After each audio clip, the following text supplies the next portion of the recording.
সম্মানিত ভিউয়ার্স, আসসালামু আলাইকুম রহমতুল্লাহ। আলহামদুলিল্লাহ। আজকে আমরা জানবো মৃত ব্যক্তির কাফন এবং দাফন সম্পর্কে হাদিস এবং আল্লাহ রসুল কি বলেছেন। হাদিস, রাসূলুল্লাহ সাল্লাল্লাহু আলাইহি সাল্লাম বলেছেন, যে ব্যক্তি কোনো মুর্দাকে আল্লাহর ওয়াস্তে গোসল দেবে তার সমস্ত সগীরা গুনাহ এভাবে মাফ হয়ে যাবে যেমন সে সদ্য ভূমিষ্ঠ হয়েছে। আর যে ব্যক্তি কোনো মৃতকে কাফন দান করবে আল্লাহ পাক তাকে জান্নাতে জোড়া পোশাক দান করবেন। আর যে শোক সন্তপ্ত লোককে প্রবোধ ও সান্ত্বনা দান করবে আল্লাহ পাক তাকে পরহেজগারির লেবাস দান করবেন এবং তার রুহের উপর রহমত নাজিল করবেন।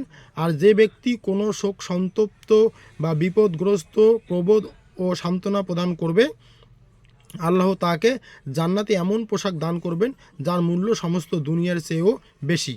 হাদিস, রাসূলুল্লাহ সাল্লাল্লাহু আলাইহি সাল্লাম বলেছেন, যে মুসলমানের জানাজার জন্য 40 জন এমন মুমিন লোক যারা আল্লাহর সাথে কাউকে শরিক করে না দাঁড়িয়ে আল্লাহর নিকট সুপারিশের জন্য দোয়া মাগফিরাত করবে।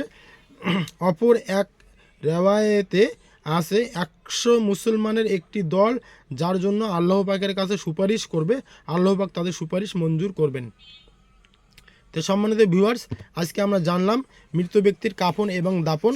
সবথেকে মূল্যবান যে বিষয়টি আমরা এখানে জানলাম, রাসূলুল্লাহ সাল্লাল্লাহু আলাইহি সাল্লাম যে কথাটা বলেছেন, যে ব্যক্তি কোনো মুর্দাকে আল্লাহর ওয়াস্তে গোসল দেবে তার সমস্ত সগীরা গুনাহ এভাবে মাফ হয়ে যাবে যেমন সে সদ্য ভূমিষ্ঠ হয়েছে।